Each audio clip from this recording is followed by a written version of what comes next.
안녕하세요. 이승입니다.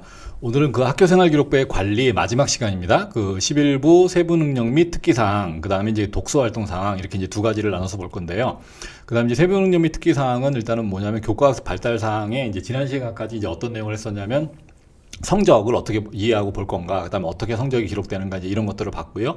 그다음에 이제 오늘은 그 이제 성적 하단에 보면 그 세부 능력 및 특기 사항이라고 각 교과 선생님하고 그다음에 이제 담임 선생님께서 써주시는 개인별 세부 능력 및 특기 사항이 있어요.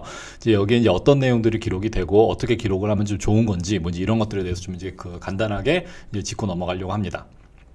그래서 교과학습 발달 사항에 뭐 이러한 내용들이 들어간다라는 건 이제 지난 시간에 같이 보신 거고요. 그래서 이제 교과 과목 단위수, 원점수, 평균 편차, 이런 게 나오기도 하고, 그 다음에 이제 진로 선택 같은 경우에는 성취도별 분표 비율, 뭐 이런 것들이 나온다, 이제 이런 건데, 그 양식은 저 뒤에 가서 이제 다시 한번 예시가 나오니까 그때 가서 같이 보시고요.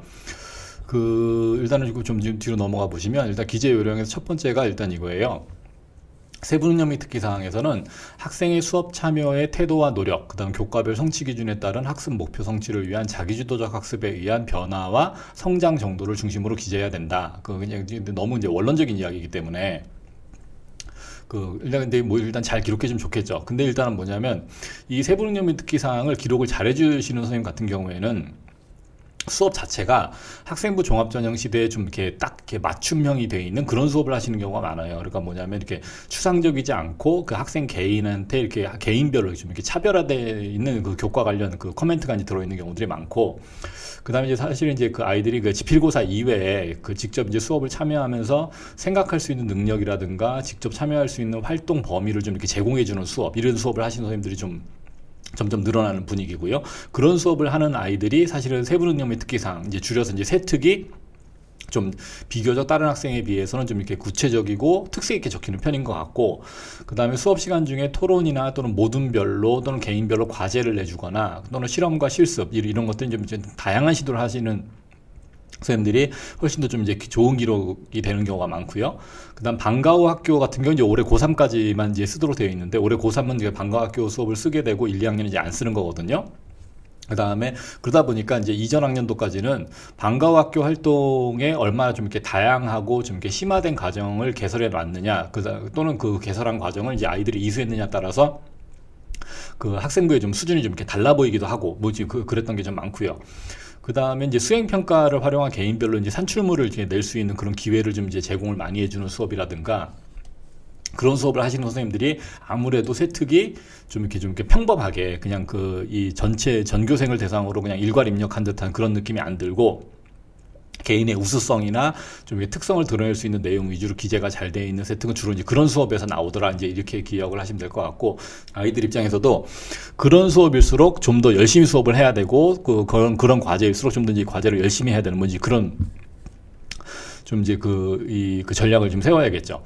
그 다음에 이제 그 수업 중에 이제 학생이 이제 관심을 갖고 있는 영역이라든가 또는 장점, 태도 이런 것들을 이제 전반부에다 좀 이렇게 구체적인 사례 위주로 이제 기재를 해주시고, 그 다음에 중간 부분에는 이제 이 개별화된 학생의 개인이 뭐 발표한 내용, 수행평가 내용 뭐 이런 것들을 이제 좀 다른 아이들하고 좀 차별해서 좀 이렇게 기록을 해주는 이제 이런 형태들이 좀 세특이 잘 기록되기 위한 전제 조건의 수업이다, 이제 이렇게 보시면 될 것 같고, 그래서 이제 방과후 학교 활동은 이제 고3까지만 의미가 있고, 그 다음에 고2 이하는 별로 의미가 없다. 그 다음에 방과후 학교 활동도 사실은 이게 이제 입학사정관들 이야기는 방과후 학교 시간을 대부분 고등학교에서 이제 어떤 용도로 쓰느냐면 보충 수업 용도로 많이 쓰거든요. 그렇기 때문에 이게 누가 보더라도 이건 그냥 보충 수업 한 거구나, 이런 느낌일 때는 방과후 학교 활동이 크게 의미를 갖지 않는다고 해요. 그러니까 방과후 학교 활동이 좀 이렇게 심화되어 있는 내용으로 하는 수업들, 그러니까 이제 테마를 잡아서 이제 탐구 수업을 하는 뭐 이런 형태의 수업을 하는 방과후 학교 활동은 이제 현재 고3회 안에서 아직까지도 이제 의미가 있다, 이렇게 보시면 될 것 같고, 그 다음에 요건 이제 지난 시간에 이제 다뤘던 내용이죠. 정규교육과정의 교과 성취 기준에 따라서 수업 중에서 연구보고서, 이제 기존에 이걸 소논문이라고 불렀던 거예요. 연구보고서 작성이 가능한 과목들, 제가 이제 이렇게 예시를 들어서 말씀을 드렸었는데, 이런 과목은 보고서 이름만 제외한다면 세부 능력 및 특기 사항에 기재할 수가 있다라는 거. 그 다음에 이제 양식은 이제 이렇게 생겼는데, 요건 중학생 양식, 고등학교 양식은 이렇게 생겼어요. 그러니까 지난 시간에 이제 학생부 이제 예시를 한번 보셨죠. 그러니까 학기, 교과, 과목 단위수, 원점수, 평균, 표준 편차, 요 세 개를 이용해서 Z점수라고 하는 표준 점수를 구해내더라. 그 다음에 성취도가 나오고 석차 등급이 나오더라, 이렇게 보시면 되고, 그 다음에 진로 선택 과목 같은 경우에는 그 석차 등급이 안 나오는 거죠. 석차 등급이 안 나오고 성취도별 분포 비율이 나오는데 그 올해 이제 그 지금 5월 1일 날 그 각 대학에서 그 내년도에 이제 학생부 교과를 어떻게 반영할 것인가를 이제 발표한 내용들을 봤더니 이 성취도 평가를 하게 돼 있는 진로 선택 과목을 그 점수하는 대학들이 그 한 두 가지 형태로 이렇게 나눠져 있어요. 그러니까 성취도를 그냥 통으로 그냥 그 성취도에 이 분포 비율하고 관계없이 점수를 그냥 바로 주는 형태가 있고, 또 한 가지는 어떤 형태가 있냐면 이 성취도 분포 비율을 가지고 점수를 산정하는데 영향을 주도록 만드는, 가령 이제 연세대 같은 경우에는 어떤 형태냐면 성취도 A는 그냥 20점, 성취도 B는 15점, 성취도 C는 10점. 그러니까 여기 분포 비율하고 관계없이 성취도에 따라서 그냥 바로 점수를 줘버리는 거예요. 그런데 고려대 같은 경우는 어떤 방식이냐면 이 성취도별 분포 비율이 지금 영향을 미치게끔 그 점수 구조를 만들어 놨어요. 그러니까 무슨 말이냐면 성취도가 가령 A예요. 성취도가 A면 기본적으로 1등급에서 시작을 하는데, 만약에 성취도가 A 나이가 30%가 나왔다 그러면 이건 1.3등급 이런 식으로 등급이 환산이 되고, 성취도 A 나이들이 만약에 20%가 나왔다 그럼 이렇게 되면 이 아이는 1.2등급 이런 식으로 성취도 분포 비율에 따라서 소수점 이하가 달라지게 되는 거죠.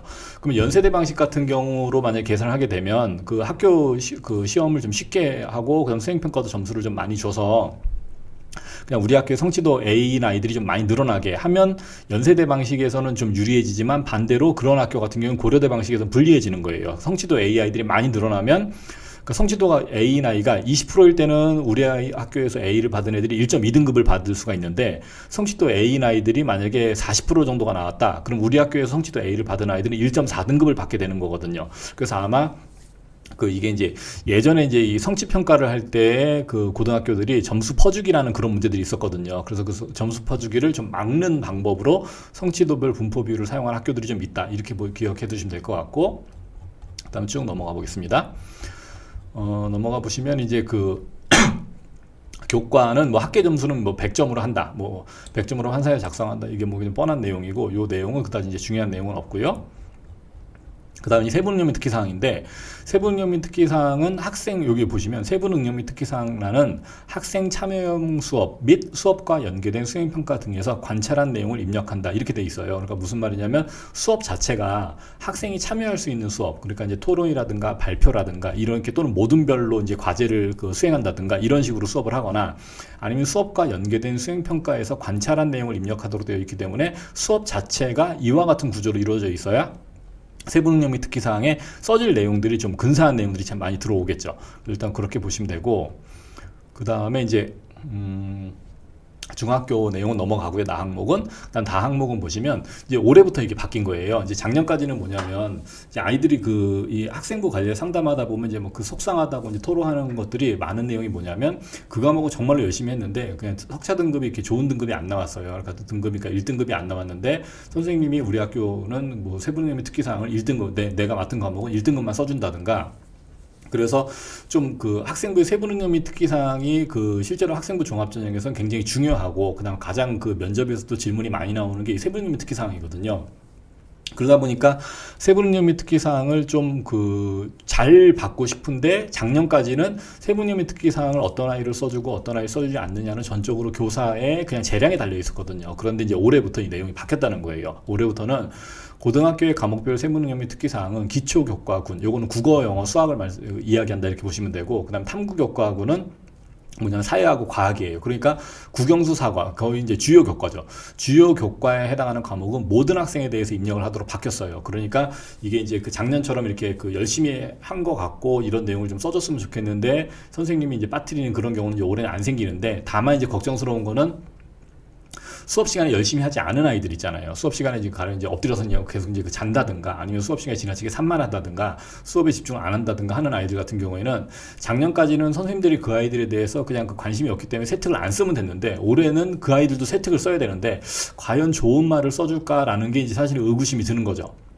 그러니까 입시에 영향을 미친다면 선생님들이 그 최대한 인내하시고 좋은 말로 그 순화시켜서 써주실지, 아니면 그 수업 시간에 좀 이렇게 그 열심히 안 한 모습들을 갖다가 세부능력 특기사항에 그대로 이제 기록을 할지. 그래서 올해는 특히나 이제 학생부 전형으로 대학을 가겠다고 하는 아이들은 이 세특이 전 과목으로 바뀌었기 때문에, 그러니까 이제 학생들이 학교에서 이수하는 기초교과하고 탐구교과에 해당하는 거의 대부분의 이제 주요 교과는 다 바뀌었기 때문에 이 수업 시간에 좀 열심히 참여를 해야겠다. 그 다음에 좀 수업 시간에 좀 바람직하지 않은 수업 태도를 보이는 것은 지양해야겠다. 뭐 이제 이렇게 그냥 기억을 하시면 될 것 같고. 그 다음 이제 요 라 항목은 이제 예전에는 이 고교대학 연계 심화 과정이라는 게 있었어요. 요게 이제 대학교 수준의 수업을 고등학교 때 이제 연계해서 이제 대학교에 가서 이제 이런 수업들을 듣고요. 그 다음에 이거를 학생부에 기록을 해줬었는데, 요게 한 3년 전, 4년 전, 그때쯤인 것 같아요. 2017학년도부터 바뀐 것 같은데, 그때부터 이제 이게 뭐냐면 고교대학 연계 심화 과정이 학교에서 정규 교육 과정으로, 즉 정규 수업 시간으로 편성되어 있지 않은 경우에는 입력을 못하도록 바꿨어요. 그러니까 이제 그랬더니 이제 아이들이 어떤 문제가 생기느냐. UP를 굳이 할 필요가 없다라는 거죠. 학생부 어차피 치러주지 않으니까. 그러니까 물론 이상적으로 생각을 하면 학생부에 싫거나 싫지 않거나 내가 그냥 지적 호기심을 충족하기 위해서 또는 그 분야의 발전을 위해서는 UP를 하는 게 좋은데, 현실적으로는 그렇지 않잖아요. 현실적으로는 일단은 입시에 도움이 되고 학생부를 뭔가 더 빛내주는 쪽에다가 시간을 더 투자하기 마련인데, 그러다 보니까 이제 UP를 실제로 이수하는 아이들이 확 줄었어요. 대신에 아이들이 어디로 다 몰려갔냐면, 아이들이 K무크 강의로 많이 갔어요. 그 K무크 강의는 뭐냐면 대학에서 이제 오픈 코스웨어라고 그래서 대학의 강의를 일반인들한테도 그냥 들을 수 있도록 오픈해 놓은 것들이에요. 그걸 이제 무크 강의라고 보통 부르는데, 우리나라 방식의 무크 강의를 K무크 강의라고 부르거든요. 그러다 보니까 이 UP가 이제 현실적으로 학생부에 요 내용을 갖다가 이제 심화 과정을 갖다 실는 용도로 쓰는 것이 이제 금지되니까 아이들이 그 내용들을 이제 가지고 이제 대부분 다 이제 어디로 옮겨갔냐면 K무크로 옮겨갔는데, 이제 문제는 뭐냐면 올해부터는 K무크 과정을 세특에 쓸 수가 없어요. 그러니까 작년까지는 세부능력 특기사항에 K무크 이수한 내용들 이런 것들 다 쓸 수가 있었거든요. 그런데 올해부터는 K무크 들은 것들도 역시 이제 왜냐하면 K무크 들은 것이 학교에서 사실은 이게 학생부의 기록을 아이의 주장만 믿고 기록을 해야 되기 때문에 사실은 이제 그게 신빙성이 좀 떨어지는 거죠. 신뢰도가 좀 떨어지다 보니까 K무크 강의를 올해부터는 아예 이 학생부에 싫지 않는 것으로 바뀌었다. 이제 그렇게 기억을 하시면 될 것 같고. 그 다음에 이제 이거 이외에 개인별 세부능력 및 특기사항이라고 과목별 선생님들께서 써주시는 게 아니라 담임 선생님께서 이제 입력해 주시는 것들이 이제 방과후 학교죠. 이제 올해 고3들은 이제 방과후 학교는 올해까지 입력이 되는 거고, 만약에 수학 관련해서 영재 수업을 들었는데 당해 학기에 그 학기에 수학 수업이 있다면 수학 교과에 이제 입력이 되면 되는데, 이제 가령 이제 발명교육이라든가 영재교육 같은 걸 받았는데 이게 관련 과목이 개설되어 있지 않은 경우에는 담임 선생님이 개인별 세부능력 및 특기사항에 입력을 해주시도록 되어 있다. 이렇게 보시면 되고요. 그래서 이제 마지막으로 이제 교과학습 발달상 유의사항인데, 이제 입력 불가 항목은 이제 많이 들어보셨을 거예요. 뭐 어학시험, 공인어학시험 이런 것들은 이제 참여 사실과 성적, 수상 실적 이런 거 다 입력 못하고, 그 다음에 이제 어떻게 보면 학교생활기록부에 입력을 할 수 없는 범위가 자기소개서에 쓸 수 없는 범위보다 훨씬 더 강력해요. 그러니까 자기소개서에서는 이게 그러니까 학생부에는 교회상은 모두 다 입력을 못하는데 자기소개서에서는 교회상 중에 입력을 못하는 교회상이 이렇게 지정이 돼 있거든요. 그래서 학생부가 사실은 이제 자소서보다는 훨씬 더 엄격하게 외부 내용들을 좀 입력을 못하도록 바꾼다. 그러니까 입력을 못하도록 규제하고 있다. 대신에 자기소개서에서는 그 규제한 내용 중에 일부는 규제 대상이 아니다. 뭐 이렇게 기억을 하시면 될 것 같아요. 보시면 공인어학시험 같은 내용들, 그 다음에 이제 교과, 비교과 관련 교회대회에 참여한 사실과 성적, 수상실적. 그러니까 처음에는 이제 성적하고 수상실적을 입력을 못하게 했더니 아이들이 자꾸 참여사실을 입력을 해서 이제는 이제 참여사실까지도 다 금지되어 있다. 이렇게 보시면 되고, 그 다음에 이런 내용들은 학교장의 허락을 받았느냐 받지 않았느냐하고 관심이 없다, 관계가 없다는 거예요. 무조건 입력을 못한다라는 거. 그 다음에 교회 기관 단체장 등에게 교회 기관 단체장 등에게 수상한 교회상, 그러니까 표창장, 감사상, 공로상, 뭐 이제 표창장이 뭐니 선행상, 봉사상 뭐 이런 것들이거든요. 근데 이런 것들도 학생부에 다 입력을 못한다. 그런데 지금 방금 말씀드렸던 이 표창장이나 뭐 감사장, 공로상 이런 것들은 자기소개서에서 금지 사항이 아니에요. 그래서 그런 것들을 좀 참고하셔서 이런 상을 수여받을 수 있는 기회가 있으면 그걸 활용할지 말지 그때그때 판단하셔야 될 것 같고, 그 다음에 교회 인증시험 참여 사실이냐, 성적, 그 다음 모의고사 관련해서 이제 학교에서 상 주는 것들, 그 다음에 교내 수상 실적 이런 거 다 이제 입력 못하는 거고, 그 다음 논문 관련해서 학회지에 투고하거나 등재하거나 학회에서 발표한 사실 이런 것들 다 입력을 못한다. 그러니까 이게 지금 입력을 못한다라고 이렇게 규제하고 있다는 건 뭐냐면 사실은 예전에 이게 다 입력이 됐다는 뜻이죠. 그다음 도서 출간한 사실, 지식재산권 출원 또는 등록한 사실, 그다음 이제 올해 추가된 게 이제 요 K무크 관련해서도 올해부터 입력을 할 수가 없다 이렇게 되는 거고요. 그다음에 자율탐구 활동으로 작성한 소논문 관련 사항 일치는 기재할 수가 없으며 탐구 보고서 등으로 편법적 기재 금지. 이제 1, 2학년이 이렇게 된다는 건데 요거는 이제 아까 말씀드렸던 내용하고 같이 보시면 이 자율탐구 활동을 하는 게 금지되어 있는 게 아니라 자율탐구 활동으로 나오는 산출물이 소논문으로 나와서는 안 된다는 거예요. 그러니까 탐구 보고서로도 여기서 지금 편법적으로 기재하지 말라고 하는 건데, 그럼 이제 이 산출물을 내지 않더라도 활동한 내용들은 쓸 수가 있거든요. 그래서 이제 그렇게 해서 이제 기재를 계속해서 하시는 게 맞다라는 거고. 그 다음에 이제 마지막으로 이제 독서 항목인데요. 이 독서 활동 사항은 예전에 비해서 이제 독서 활동 사항이 이제 많이 중요도가 좀 줄어들긴 했어요. 왜냐하면 이제 예전에는 독서 활동 사항이 독서 감상하고 독후 활동까지도 이제 이 다 적도록 되어 있었기 때문에 아이들이 이 부분에서 이제 글짓기를 하고 이제 뻥 쳐서 이제 쓰느라고 고생들을 좀 많이 했는데, 지금은 뭐냐면 이제 아이들이 읽은 책의 제목과 저자 딱 요것만 쓰도록 되어 있거든요. 그러니까 어떻게 보면 이제 허위 기록을 해야겠다라는 유혹을 굉장히 강하게 받게 만드는 이제 그런 제도로 바뀌어버린 거죠. 책의 제목과 저자만 쓰도록 되어 있는데, 사실은 이제 학생부 종합전형을 준비하는 학생 입장에서는 이 독서활동 사항 같은 경우에는 어떻게 하는 게 좋으냐면, 가급적이면 교과 독서를 하시고요. 교과 독서를 하시고, 이 교과 하나당 요번 학기에 만약에 내가 7과목을 만약에 공부를 한다 그러면 그 학교에서 수업을 진도 나간다 그러면 7권 정도는 책을 읽는다 이렇게 생각을 하시고, 그 범위 안에서 이제 이거를 이 교과 독서의 목록들을 이제 정하시는 게 좋을 것 같고, 그 다음에 이제 독서 활동 사항을 이제 비워놓는 건 좀 별로 안 좋고요. 그 다음 또 한 가지 이게 완전히 비어 있어도 사실은 학생부 종합전형에서 나중에 면접에서 좀 문제가 있을 것 같고, 면접 단계가 아니라 이건 서류평가 단계에서부터 좀 문제가 있을 것 같고요.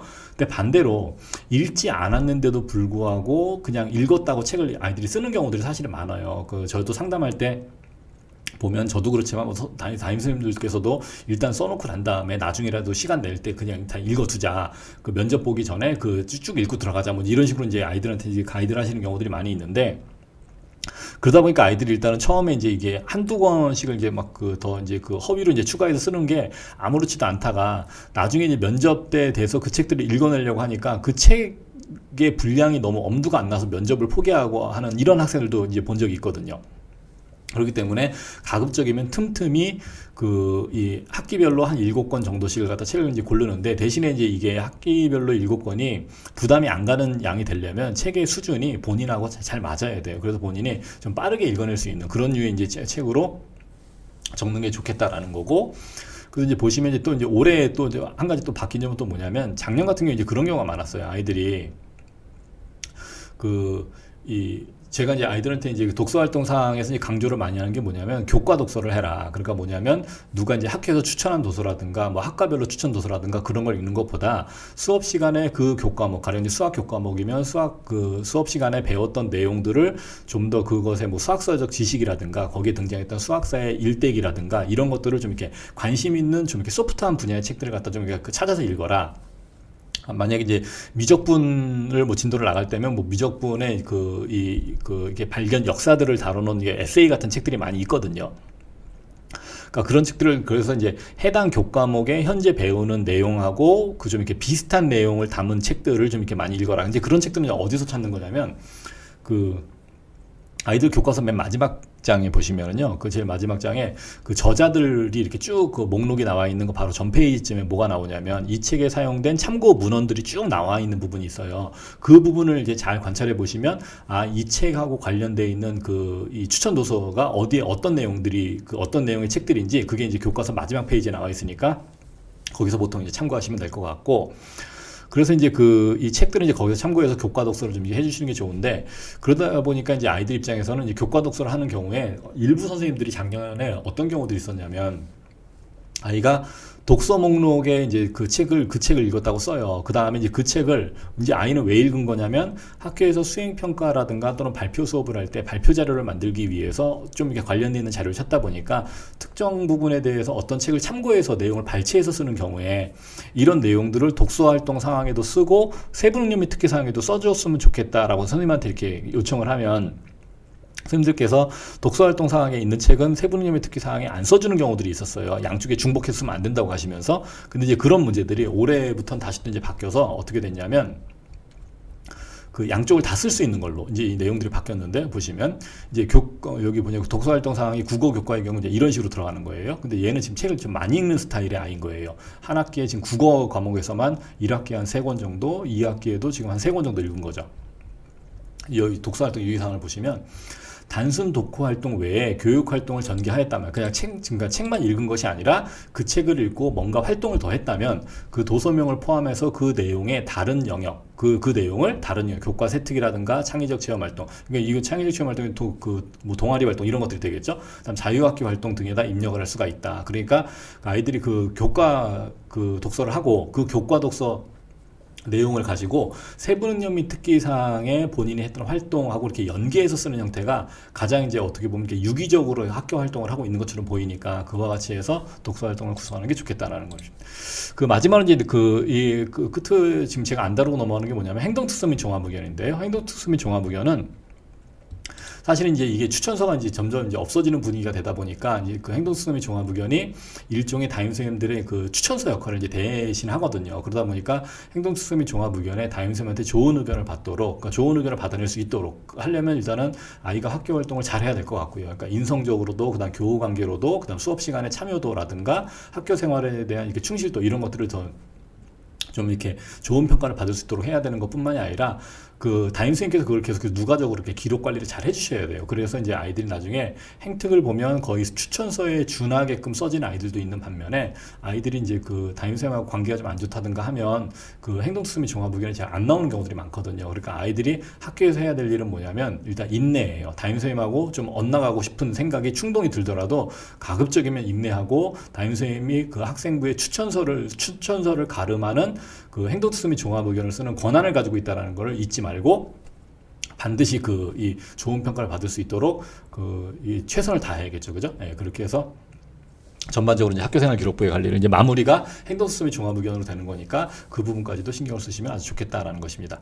예, 그동안 이제 이 학교생활 기록부의 관리라는 그 내용으로 제가 좀 길지 않게 짧게 이제 내용을 좀 설명을 드려봤는데요. 앞으로도 이제 다른 주제로 해서 이제 계속해서 이제 미니 설명회를 좀 이어가 볼까 합니다. 감사합니다.